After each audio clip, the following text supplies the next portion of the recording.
The George Jones mystery finally solved and isn't good. What if one of country music's greatest voices was never meant to survive? For decades, George Jones's spiral into addiction, missed shows, and public meltdowns was blamed on personal demons. But what if that was only half the truth? Could there have been something darker, something orchestrated behind his downfall? Today, we'll uncover the hidden forces, re-examine the evidence, and expose a story that was never meant to be told. He was called the Possum, not for his looks, but for how often he disappeared, played dead, vanished into shadows when the spotlight burned too bright.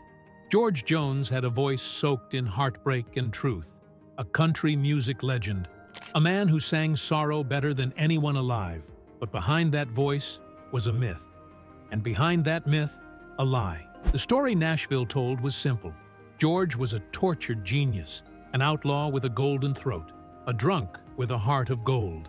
But it was never that simple. Because when you look closely, when you pull apart the threads of legend, something darker bleeds through, something people spent decades covering up. Before the rhinestones and standing ovations, George Glenn Jones was born in a wooden shack in Saratoga, Texas, in 1931. Dirt floors, no plumbing, a drunk, violent father who once broke a phonograph over George's head in a rage. Music became his refuge.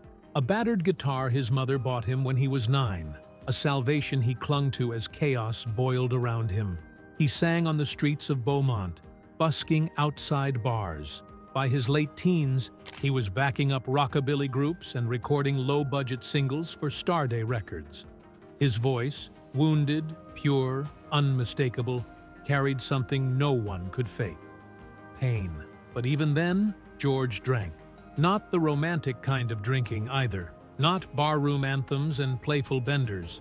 From the beginning, alcohol hollowed him out. It turned him violent, paranoid, impossible to control.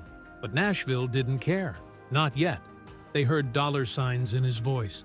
By 1959, with White Lightning topping the charts, George Jones was a star, but he was already unraveling. The drinking worsened. The disappearances began. There were rumors of him firing guns at friends, hallucinating voices, going missing for days. But producers just told him to show up and sing. If he showed up drunk, they'd wait. If he showed up high, they'd roll tape. A pattern began. George would rise, crash, and be resurrected. Not because he healed, but because the industry needed him, needed his pain, needed his voice to sell sadness to the world. Behind every platinum record was a man spiraling closer to oblivion. And then came Tammy. In 1969, George married Tammy Wynette, the first lady of country music. Their romance was billed as a fairy tale, a country duet made flesh. But behind the cameras, it was a nightmare. George was volatile, jealous, and drunk almost constantly. Tammy once locked herself in a closet with a gun while George pounded on the door. But they still recorded together, still toured together, still sold the fantasy. Why didn't anyone stop him? Because George's suffering was profitable. His breakdowns filled seats. His relapses boosted album sales. Nashville needed the Possum broken, just not too broken. They needed the myth intact, a tragic genius, not a dangerous liability. But what if the myth was never real? What if George's spiral wasn't just personal, but orchestrated? What if the chaos around him wasn't just addiction, but manipulation? What if the lie wasn't that he was tragic, but that he was ever truly in control? As the spotlight burned on, George became a symbol of country music's tortured soul. But in the shadows, something was rotting, and the lie that made him a legend was about to cost everything. Because the truth about George Jones didn't die with him. It was buried, until now. He crashed his car into a bridge and walked away with barely a scratch. He once rode a lawnmower 8 miles to a liquor store when Tammy hid his car keys. He claimed to see demons in his hotel room, swore someone was following him. These were the stories people laughed at, told over beers, played for punchlines on country radio. But they weren't jokes. They were warnings. George's spiral wasn't theatrical. It was terrifying. And what no one wanted to say, what even his fans refused to believe, was that the voice we worshipped came from a man who often didn't know where he was or who he was. The wreckage of his mind was as real as the music he made. By the late 1970s, George was missing shows, wandering off stage mid-performance, and sometimes showing up so incoherent producers had to feed him lines phonetically. He wasn't just drinking anymore. Cocaine entered the picture. Pills, and something else, silence. Those close to him stopped speaking. People like Billy Sherrill, his longtime producer, worked around his collapse like engineers around a failing engine. Piece by piece, George became less of a person and more of a product, just a voice, edited from hours of slurred takes. No one asked if he was okay. They asked if the album was on time. In 1979, the media called it a comeback year. George released He Stopped Loving Her Today, a song that would become one of country's greatest anthems. But George himself hated it at first. He was high during most of the sessions, barely remembered recording it. And yet, it became the centerpiece of his redemption arc, the proof that even broken men could make magic. But here's the catch. George Jones was never redeemed. His drug use continued. His behavior worsened. He divorced Tammy, lost custody of his children, racked up lawsuits and hospital stays. Yet, every time he collapsed, the machine cleaned him up just enough to keep going, to keep selling, to keep singing. He once admitted in an interview, "I wasn't living, I was just existing." But even that, some say, was a coached line, a script fed to him to keep the illusion going, because the industry needed George's pain, and they weren't about to let him walk away from it, not until the damage was irreversible. There's a phrase old session musicians used to whisper in the studio halls: "Don't fix the artist, fix the mix." George Jones became a masterclass in that philosophy. A man so broken, the producers built hits from scraps of coherence, Frankenstein songs, pieced together line by line from dozens of takes. But Nashville didn't just tolerate George's destruction, it enabled it, encouraged it, even covered it up. Throughout the 1980s, George's addictions reached dangerous new depths. He disappeared for days, locked himself in motel rooms, was spotted wandering barefoot through gas stations, confused and shaking. Fans assumed he was just being George. But behind the scenes, it was carnage. Studio assistants were tasked with tracking him down. Label reps kept a rotating list of motels he might be hiding in. One executive kept an emergency fund just to bail him out of legal trouble. Another allegedly paid off a woman to stay silent about a violent outburst backstage. And still, the machine kept spinning. Why? Because George was profitable. A legacy act. Even when he was unwell, his name filled arenas. His voice, however frayed, still sold emotion better than anyone alive. And if he stumbled, if he collapsed mid-show, that just made the story better. Tragedy sells. So Nashville created a narrative. George was a lovable mess, a rascal, a poet who couldn't help himself. But the reality was uglier. He was deeply mentally unwell, paranoid, violent, often incapable of consent, let alone performance. And nobody, not his handlers, not his label, not his management, intervened in any meaningful way. They didn't get him help. They got him to the studio. One former bodyguard later said, "There were days George didn't know what city he was in, but as long as he could sing that one damn song, they rolled him out on stage like a circus animal." Meanwhile, the myth grew. Country music canonized him while quietly sweeping the wreckage under the rug. The real George Jones, terrified, confused, and chemically shackled, was buried beneath the legend. But legends built on lies eventually collapse, and the cracks in George's began to show the day Tammy Wynette's body was found. She was the stand-by-your-man queen, elegant, sorrowful, composed.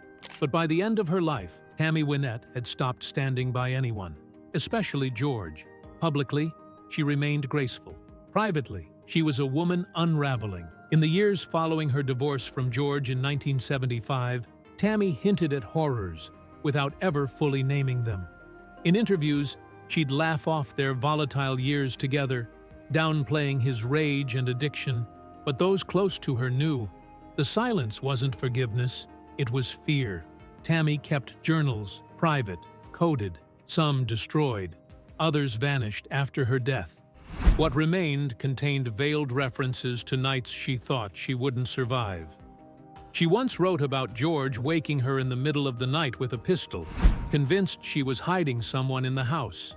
Another entry described how he'd lock her in rooms for hours during benders, blasting gospel records to drown out her screams. Yet she kept performing with him. Why? Because the music industry wouldn't let her leave the story. Tammy and George were a brand, a beautiful tragedy. Their duets were worth millions, so producers brokered temporary truces, tour contracts, and even televised reunions. The audience loved it, but every duet was a fresh trauma, every chorus a silent cry. Tammy once tried to take it public. In 1978, she told a radio host George had tried to kill her more than once. The clip never aired. The station cited technical difficulties. There were rumors of hush money, legal threats, phone calls made on behalf of major labels to squash anything that disrupted the narrative.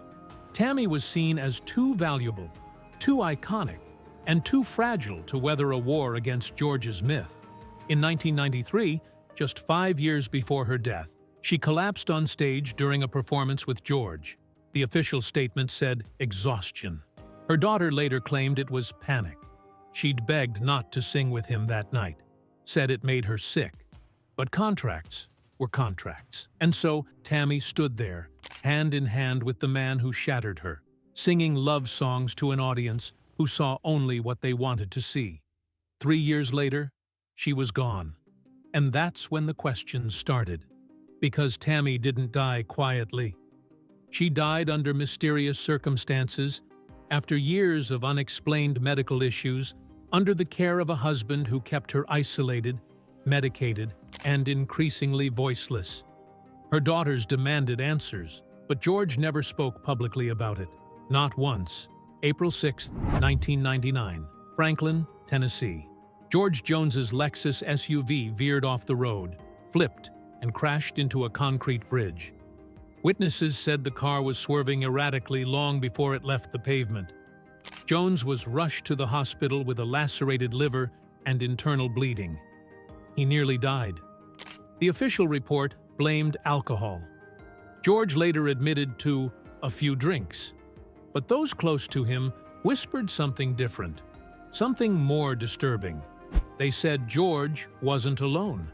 In the months leading up to the crash, George had become increasingly paranoid. He was convinced people were following him. He'd installed extra locks on his bedroom doors, refused to stay in hotels without blackout curtains, and began carrying a revolver everywhere. He even claimed someone had bugged his bus. Some chalked it up to dementia. Others said it was withdrawal from decades of substance abuse. But there was another theory, one George only hinted at, and only once. In a taped phone call with a former bandmate, George said, "They want me gone, man.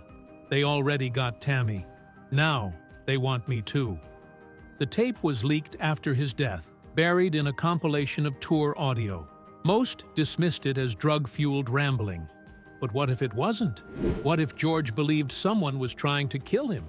In the weeks after the crash, he withdrew from public life. He canceled shows, moved out of Nashville for a time, and began refusing interviews. Some said he got clean. Others weren't so sure. One nurse who treated him after the wreck claimed he screamed during sedation, kept saying the same phrase over and over. "It wasn't me driving." But no one else was ever found at the scene. No fingerprints, no tire tracks, just George, unconscious behind the wheel. And yet, there were inconsistencies. The passenger airbag had deployed, but George was the only one injured. The car door on the passenger side had been opened, then closed, after the crash. The police report noted it. Nashville PR scrubbed it. The mystery faded, but George never truly recovered. Not physically, not mentally. He began recording fewer songs, stopped writing. And when asked about the crash in a rare 2001 interview, he only said, "Sometimes you don't remember what really happened.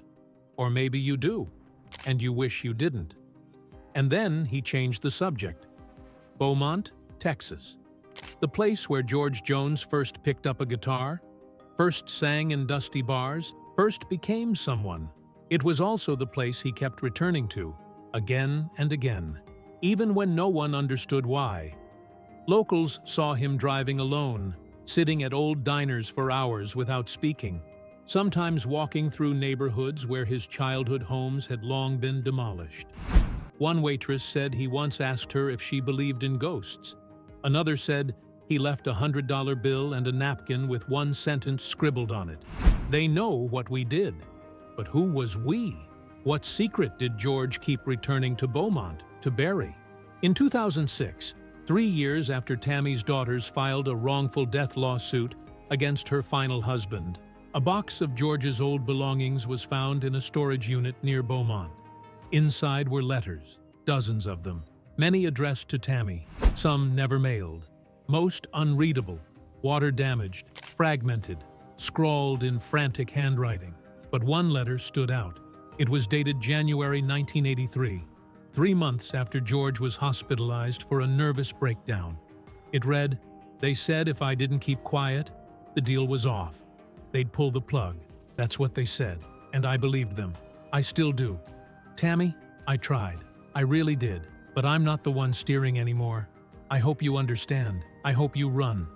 Who was he talking about? Producers? Managers? Something more sinister? The letter was never authenticated. Nashville claimed it was a hoax, but George's handwriting experts said it matched, and Tammy's daughters believed it, because they too suspected something was hidden beneath the surface.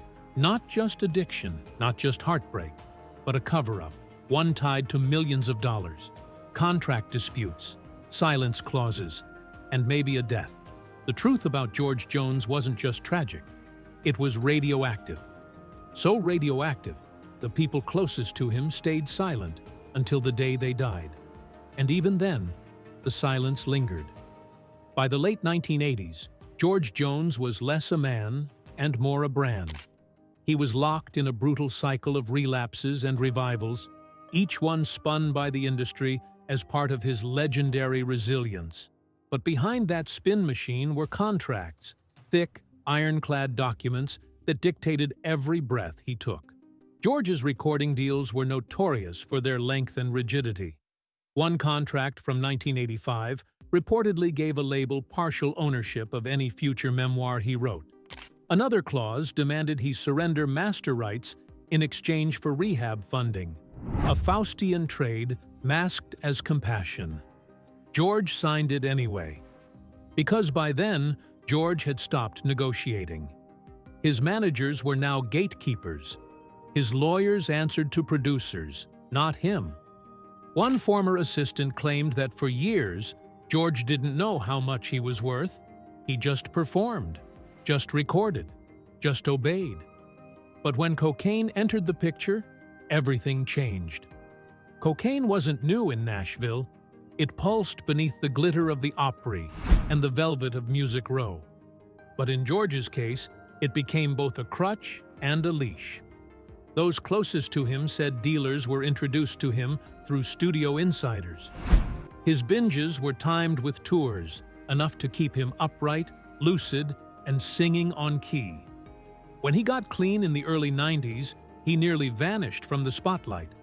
Because without the drug, he was unpredictable, depressed, angry, a liability. That's when the confessional began.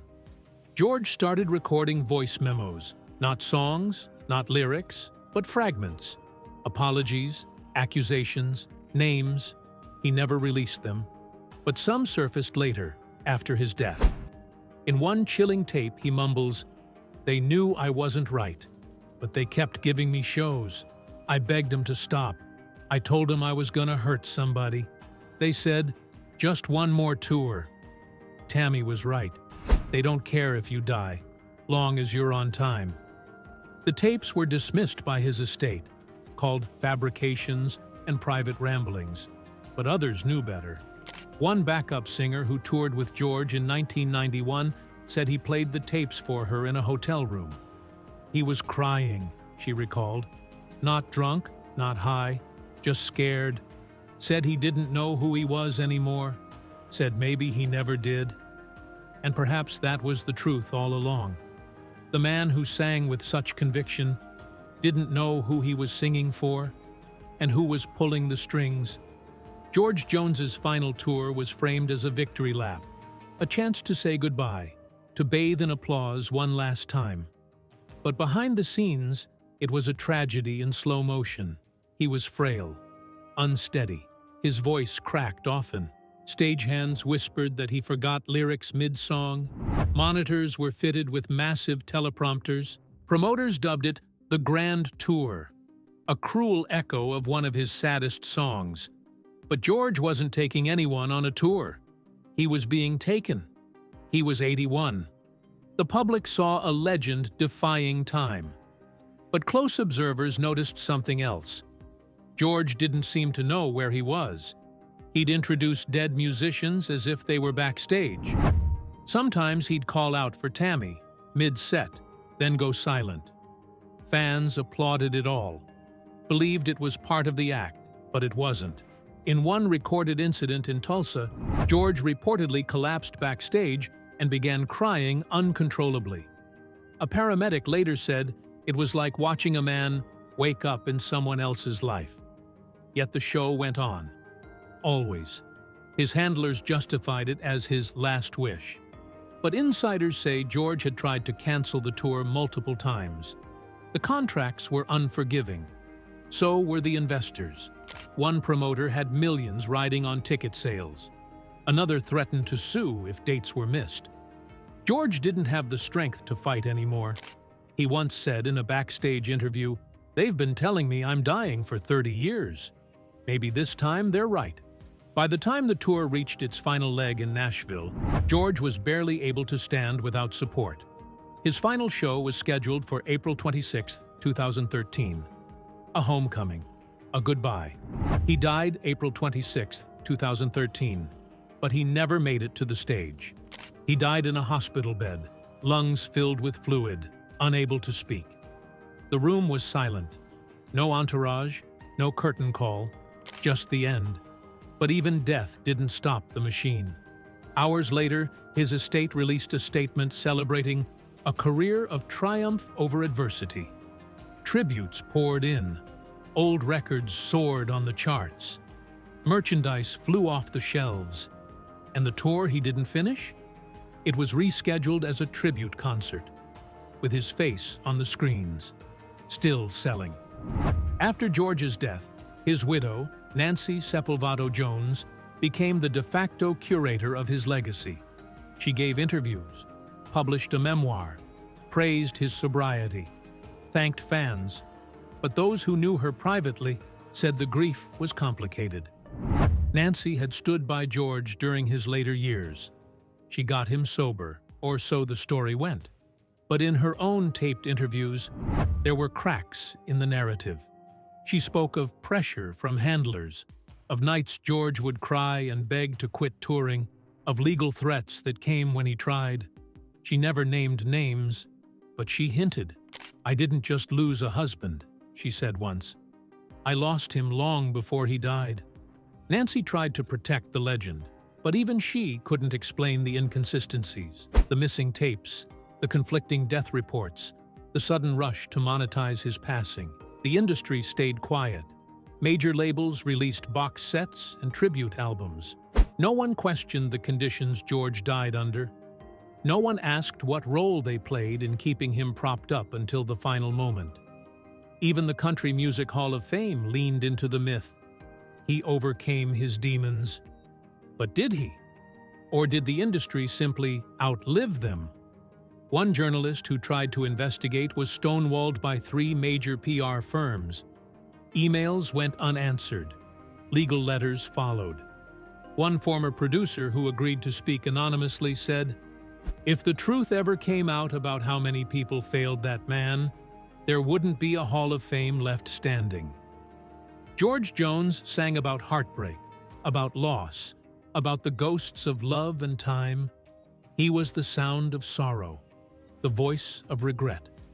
But what if the deepest tragedy wasn't in his songs, but in the silence between them? The truth is, George Jones didn't just fall apart. He was torn apart by fame, by addiction, by an industry that valued his pain more than his personhood. The George we saw on stage was a mask. The George in hotel rooms, in recording booths, in frantic letters and trembling voicemails. That was the real man. Confused, controlled, exploited. And we loved him for it, because his suffering made us feel something. So we ignored the warning signs. We called his breakdowns quirks. We laughed at his lawnmower rides and forgot the bruises they masked. We called him the Possum and never asked what he was playing dead for. The mystery is solved now, and it isn't good, because the answer is us. We wanted the myth. We bought the records. We stood and applauded every time he came back from the edge, never asking why he kept falling in the first place. George Jones didn't just sing about heartbreak. He lived it. And in the end, the truth about his life wasn't a song. It was a silence. One we all helped write. Outro. What if the truth about George Jones was never meant to be found? And now that it is, what will we do with it? Will we face what it reveals? Or turn away again, hoping it fades? We have to choose, while we still can. Share your thoughts in the comments below. Thanks for watching. Click here to watch more.